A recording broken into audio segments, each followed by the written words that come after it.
Du mois de septembre au mois de mars dernier, nous pouvions voir des employés du Kia de Longueuil manifester devant le concessionnaire du boulevard Roland-Terrien.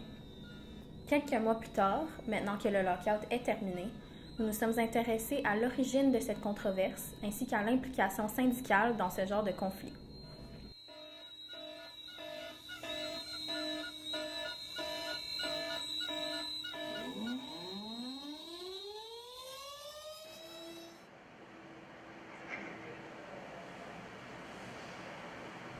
Le 12 mars dernier, nous avons rendu visite à Félix Bélanger, représentant syndical des employés du Kia Longueuil, dans les bureaux d'Unifor sur le boulevard Crémazie à Montréal.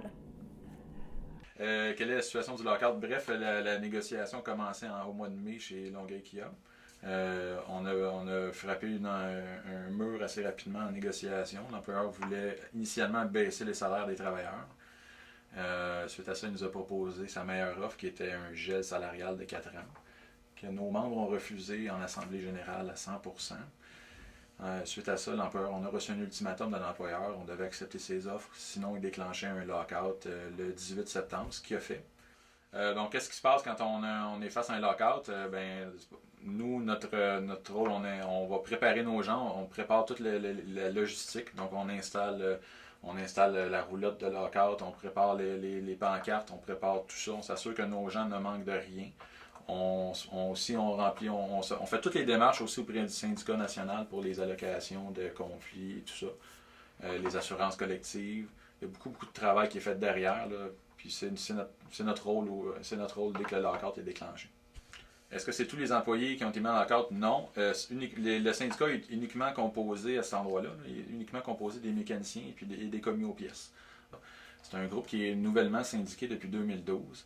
Et obtenir la première convention collective a été toute une histoire. Ça a pris tout près de 3 ans obtenir la première convention collective. On a été 1 an et demi en arbitrage de première convention collective. Ce qu'on ne pouvait pas faire en renouvellement de convention collective, parce que la loi est ainsi faite.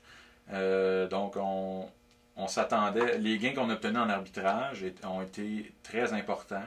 Et l'employeur a manifesté à plusieurs reprises son mécontentement envers tous ces gains-là. Donc, on s'attendait à ce qu'il réagisse lors du renouvellement, ce qu'il a fait. La visibilité qu'on avait sur Roland-Terrien était importante, puis ce qui fait que ça laisse aucun doute. Ça rend l'endroit peu invitant pour la clientèle, puis ça laisse aucun doute aussi pour les gens qui veulent traverser la ligne de piquetage pour acheter des véhicules ou faire réparer leurs véhicules. Ils ne peuvent pas se poser de questions, est-ce qu'il y a un conflit de travail ou pas. Donc, c'est majeur, la visibilité, c'est majeur, surtout dans un conflit comme ça où l'employeur peut quand même continuer d'opérer une portion de son entreprise en vendant des véhicules et tout ça. Donc nous, en étant en avant sur Roland-Terrien, dans les entrées, ça nous permet de faire circuler l'information, sensibiliser les gens. Puis il y a eu beaucoup de clients qui ont reviré de bord à partir de ce moment-là. Donc ça a été un point important, ce qui fait qu'au bout de 6 mois, la business était à terre à toute fin pratique. Il y avait l'enjeu moral, le moral devait tenir aussi parce que c'est beau, on leur apportait un soutien financier à travers les fonds du syndicat. Ils recevaient aussi des dons qui sont arrivés de partout au Canada, d'Unifor Canada. On a reçu plusieurs dizaines de milliers de dollars en dons qu'on a pu ajouter à leur allocation hebdomadaire. Et ce qu'on peut faire légalement, c'est manifester. Donc ça s'est limité à ça. Il n'y a pas vraiment d'autres choses qu'on peut faire à part éveiller l'opinion publique à ce qui se passe dans un conflit de travail. Donc, on était présent évidemment sur les médias sociaux, c'est incontournable de nos jours. On a fait sur les petites annonces, on était partout où est-ce qu'on pouvait l'imaginer. Les journaux locaux, on annonçait, on faisait de la pub, on était visible, on préparait des banderoles, des pancartes, des tracts qu'on a distribués chez Pratt & Whitney Canada. Ils ont 4000 employés là-dedans qui sont syndiqués Unifor pour la majeure partie. Donc on a vraiment une facilité de communication, mais on s'est servi de tous les outils qui étaient à notre disposition pour faire passer notre message. Comment on a fait pour le faire avancer? Honnêtement, je pense que l'employeur, dans ce cas-ci, s'est fait avancer lui-même. Il s'est tiré dans le pied à quelques reprises dans ce conflit-là. Vers la fin, vers la toute fin, en février, il a décidé de lancer un spécial lockout pour liquider son inventaire de véhicules qu'il n'avait pas réussi à vendre au courant des 6 derniers mois. On a évidemment sauté là-dessus, nous, pour montrer à quel point cette personne-là était de mauvaise foi. Il y a eu une mobilisation importante, on a eu une réponse importante dans la population longueuilloise, les médias, les partis politiques, tout le monde était vraiment en colère. Et il y a eu beaucoup de feedback à l'employeur suite à ça, des appels, des courriels, de toutes sortes. Donc, il n'y a pas eu le choix de venir s'asseoir et de commencer à regarder un règlement à partir de là. L'employeur demandait des baisses de salaire, ensuite de ça un gel de salaire, puis des reculs à certains endroits aussi dans la convention collective. Donc le résultat final de tout ça, suite au lockout, c'est que on a tenu notre bout, les travailleurs ont resté solidaires et on terminé avec des augmentations de salaire sur 3 ans de 4%. Ensuite de ça, avec des montants forfaitaires de 2%, une contribution patronale au REER et aucun recul, aucune demande en fait de l'employeur est restée dans l'entente finale. Maintenant que nous comprenons davantage la situation du lockout, nous avons voulu en savoir plus sur le fonctionnement des syndicats à Montréal. Nous sommes donc allés interviewer Guy Beaulieu, conseiller syndical à la retraite. Bien, l'importance de la présence des syndicats dans des compagnies est fondamentale. On sait très bien la façon dont ça fonctionne. Quand il n'y a pas de règle, quand on ne donne pas une règle à quelqu'un qui a autorité et pouvoir. Il va l'utiliser comme bon lui semble. Alors, nécessairement, dans n'importe quelle situation, il est important de déterminer des règles qui vont gérer ça. Okay? Et qui aussi vont gérer des difficultés. Parce qu'on sait qu'il va toujours y avoir des difficultés.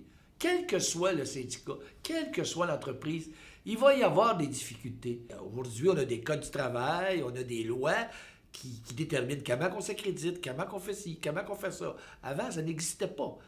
Tu formais un syndicat, entre vous autres, les gens se regroupaient pour se protéger. Mais ils allaient à la bataille et c'était très sauvage. Et graduellement, il y avait des grèves sauvages, des lockouts sauvages, et ça a perduré. Et après ça, les gens ont commencé à réaliser, et du côté syndical, et du côté patronal, et des gouvernements, qu'on ne peut plus vivre des grèves sauvages. Il fallait trouver des lois. Il fallait trouver des choses qui permettent aux gens de trouver des modes de règlement un petit peu plus civilisés. Et donc, c'est là qu'est advenu les lois.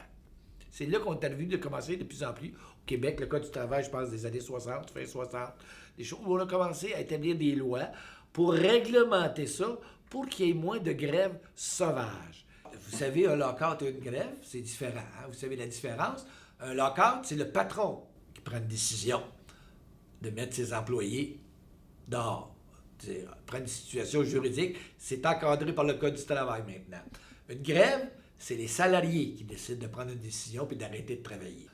Il y a une chose qui est bien importante. Un lockout, quand un employeur fait un lockout, c'est toujours de façon générale parce qu'il se pense en situation de rapport de force positive. Le travail est généralement le tiers de votre vie. Hein? C'est 8 heures, le quart de votre vie, au moins 8 heures de travail par jour. Donc, c'est le quart de votre vie que vous posez au travail. De dire que de ne pas travailler ça dans un cadre où il n'y a pas, qu'on ne précisera pas, qu'on détermine les droits de chacun, m'apparaît comme une aberration. Donc, moi, je pense qu'à chaque fois qu'il y a une situation, il est important de préciser des droits. On vit dans une société de droit. Quand on vit dans une société de droit, il est important qu'il y ait des textes clairs qui précisent c'est quoi le droit d'un et c'est quoi le droit de l'autre. OK? Et une fois ça établi, si on n'est pas d'accord avec le temps, on les change, on les modifie, on les abroge. Tout ça est possible. Mais ça nous permet d'évoluer dans une situation. De toute façon, de façon historique, ça a été démontré que plus le syndicalisme est organisé, moins il y a de conflits.